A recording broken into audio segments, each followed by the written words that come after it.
যুক্তরাষ্ট্র যার বিপক্ষে রাশিয়া ও চীন তার পক্ষ নেবেই। বিশ্ব রাজনীতির এই দৃশ্যের ব্যত্যয় ঘটেনি এবারও। ভেনেজুয়েলার প্রেসিডেন্ট নিকোলাস মাদুরোর পাশে দাঁড়িয়েছে চীন ও রাশিয়া। তাতে অবশ্য এতটুকুও দমে যায়নি ট্রাম্প প্রশাসন। উল্টো মাদুরোকে ক্ষমতাচ্যুত করতে চাপ অব্যাহত রেখেছে ওয়াশিংটন। তেল সমৃদ্ধ এ দেশটির অর্থনীতি ভেঙে দিতে জব্দ করছে একের পর এক তেলবাহী ট্যাঙ্কার।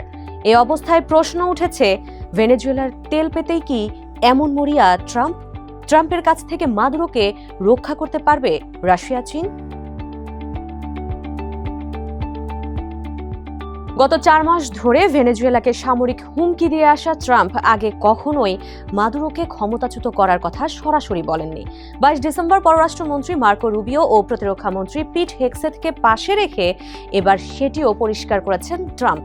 সাংবাদিকদের স্পষ্ট করেছেন, মাদুরোকে ক্ষমতাচ্যুত করাই এখন তার মূল লক্ষ্য।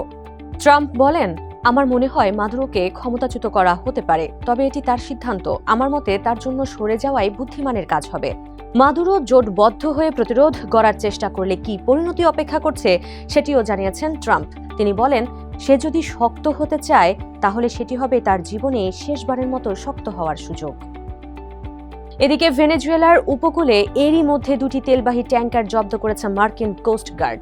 এখন ধাওয়া করছে তৃতীয় ট্যাঙ্কারকে, যেটিও খুব শীঘ্রই ধরে ফেলার ব্যাপারে আত্মবিশ্বাসী ট্রাম্প।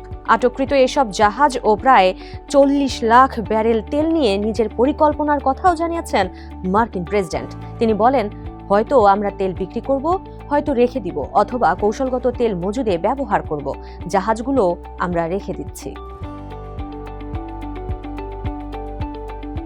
ট্রাম্পের বক্তব্যের পাল্টা প্রতিক্রিয়ায় রাষ্ট্রীয় টেলিভিশনে সম্প্রচারিত এক ভাষণে মাদুরো বলেন, যুক্তরাষ্ট্রের প্রেসিডেন্টের উচিত নিজের দেশের সমস্যার দিকে মন দেওয়া, ভেনেজুয়েলাকে হুমকি দেওয়া নয়। তিনি যদি নিজের দেশের অর্থনৈতিক ও সামাজিক সমস্যাগুলো নিয়ে কাজ করতেন তাহলে নিজের দেশের জন্য ভালো হতো, আর বিশ্বে তার অবস্থানও ভালো হতো। এছাড়া মাদক বিরোধী অভিযানের নামে প্রশান্ত ও ক্যারিবীয় অঞ্চলে 2 ডজনের বেশি মার্কিন হামলায় 100 জনেরও বেশি মানুষ নিহতের ঘটনায়ও তীব্র ক্ষোভ জানিয়েছে মাদুরো সরকার। কারাকাসের দাবি, ভেনেজুয়েলা কোনো মাদক পাচারের সঙ্গে জড়িত নয়। মাদুরো সরকারকে উৎখাত করে বিশ্বের সবচেয়ে বড় তেলের মজুদ দখল করতেই এমনটি করছে ওয়াশিংটন। এছাড়াও জাহাজ জব্দকে আন্তর্জাতিক জলদস্যুতা বলেও নিন্দা জানিয়েছে ভেনেজুয়েলা। এদিকে ভেনেজুয়েলাকে লক্ষ্য করে ট্রাম্প প্রশাসনের সামরিক তৎপরতা বাড়ানোয় উদ্বেগ বাড়ছে গোটা বিশ্বেই।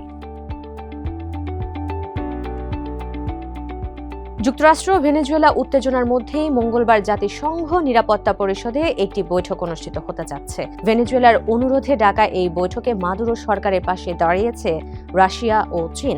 রাশিয়ার পররাষ্ট্রমন্ত্রী সের্গেই ল্যাভরভ এরই মধ্যে ভেনেজুয়েলার পররাষ্ট্রমন্ত্রী ইভান লিগের সঙ্গে ফোনে কথা বলেছেন। ক্যারিবীয় অঞ্চলে যুক্তরাষ্ট্রের সামরিক তৎপরতা নিয়ে মস্কোর গভীর উদ্বেগ প্রকাশ করেন তিনি। এছাড়াও আঞ্চলিক স্থিতিশীলতা ও আন্তর্জাতিক নৌ পরিবহনের ওপর এর নেতিবাচক প্রভাবের বিষয়েও সতর্ক করেন। পরে এক বিবৃতিতে রুশ পররাষ্ট্র মন্ত্রণালয় জানায়, বর্তমান পরিস্থিতিতে ভেনেজুয়েলার নেতৃত্ব ও জনগণের প্রতি পূর্ণ সমর্থন ও সংহতি পুনর্ব্যক্ত করেছে মস্কো। রাশিয়ার পর কড়া প্রতিক্রিয়া দেখিয়েছে চীনও। ভেনেজুয়েলা অভিমুখে ওয়াশিংটনের পদক্ষেপকে আন্তর্জাতিক আইনের গুরুতর লঙ্ঘন বলে নিন্দা জানিয়েছে বেইজিং। চীনের পররাষ্ট্র মন্ত্রণালয়ের মুখপাত্র লিন জিয়ান বলেন, জাতিসংঘ সনদের উদ্দেশ্য ও নীতির পরিপন্থী এবং অন্য দেশের সার্বভৌমত্ব ও নিরাপত্তা লঙ্ঘন করে এমন যে কোনো কাজের বিরোধিতা করে চীন।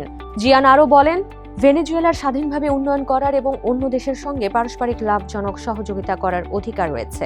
নিজেদের বৈধ অধিকার ও স্বার্থ রক্ষার ক্ষেত্রে ভেনেজুয়েলার অবস্থানকে চীন বোঝে এবং সমর্থন করে।